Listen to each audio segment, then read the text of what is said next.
if you want to solve an inequality of where the x is to the power higher than 1, you want to start off by solving for y. This one, the y is already by itself.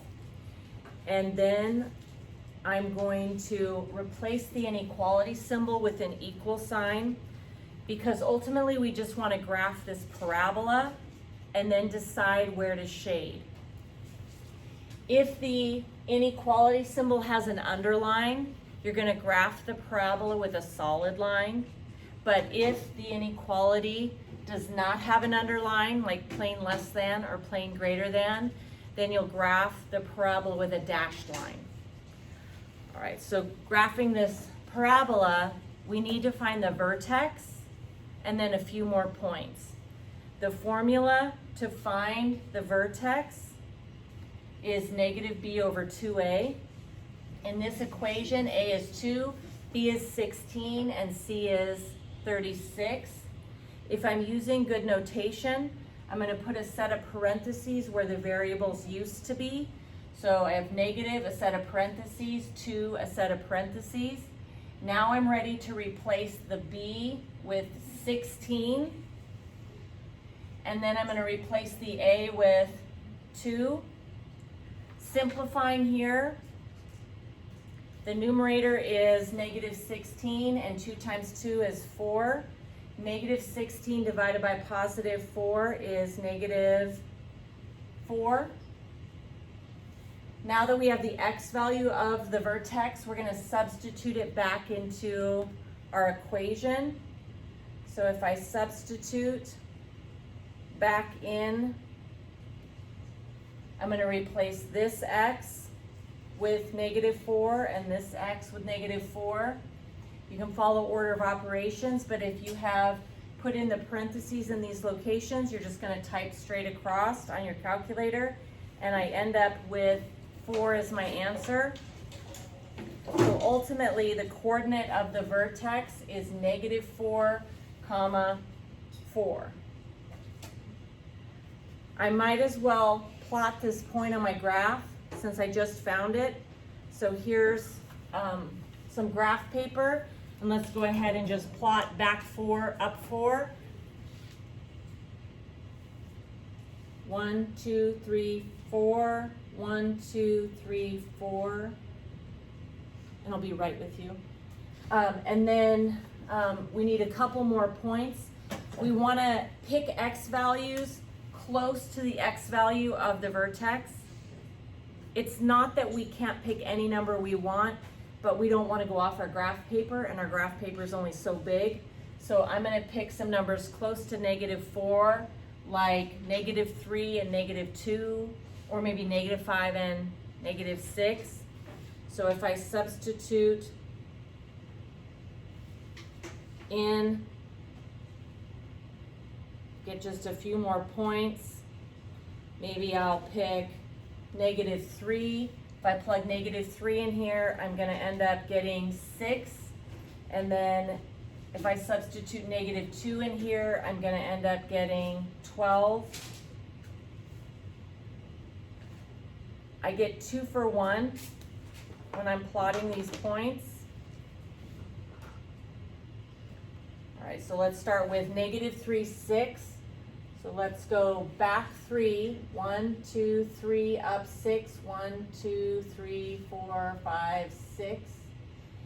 Using that axis of symmetry, I'm going to just jump across. So if I'm 1, maybe right there. Okay, then let's plot negative 2, 12. If I plot negative 2, 12, that's going to be back to 6, 7, 8, 9, 10, 11. Oops. 6, 7, 8, 9, 10, 11, 12. So there we go. And then the last one, using that symmetry. There's one more point. Okay, so now we want to put in the parabola one more time, because the original was less than or equal to. Since there was an or equal to, we want to graph this parabola with a solid line.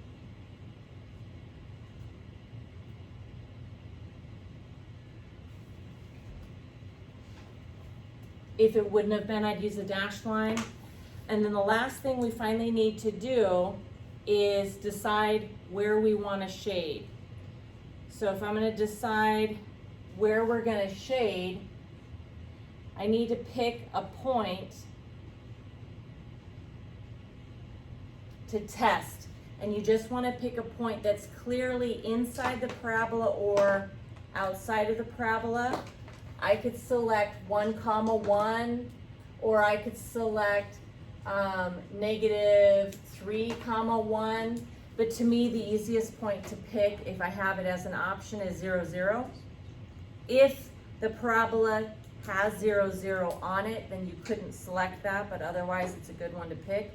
So if I pick 0, 0, I'm going to come back into my inequality, the original.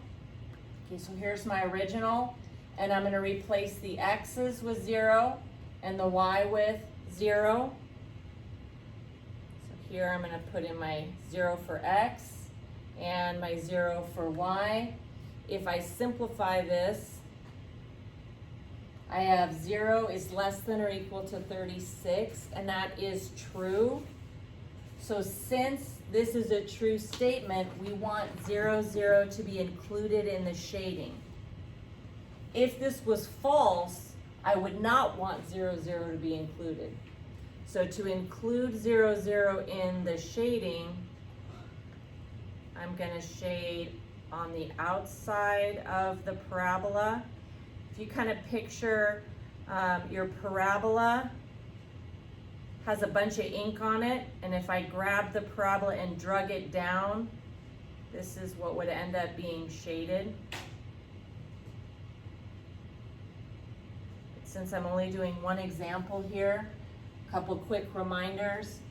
If this was false, instead of including 0, 0, you would shade on the inside of the parabola. Other things to know is the shading, every coordinate in the shaded region is a solution. So for example, 2, 3. If I substitute 2 for the x's and 3 for the y's, it's going to make a true statement because the coordinate 2, 3 is in the shading. Or if I said -5, 1. If I put -5 in for the x's and 1 in for the y, it would make a true statement because the coordinate -5, 1 is a solution. Every point on the parabola would also make this true, and that's because the parabola is drawn with a solid line. But if this was plane less than or plane greater than, and we would have graphed the parabola with a dashed line, then every point on the parabola would not make this true. I think that's good.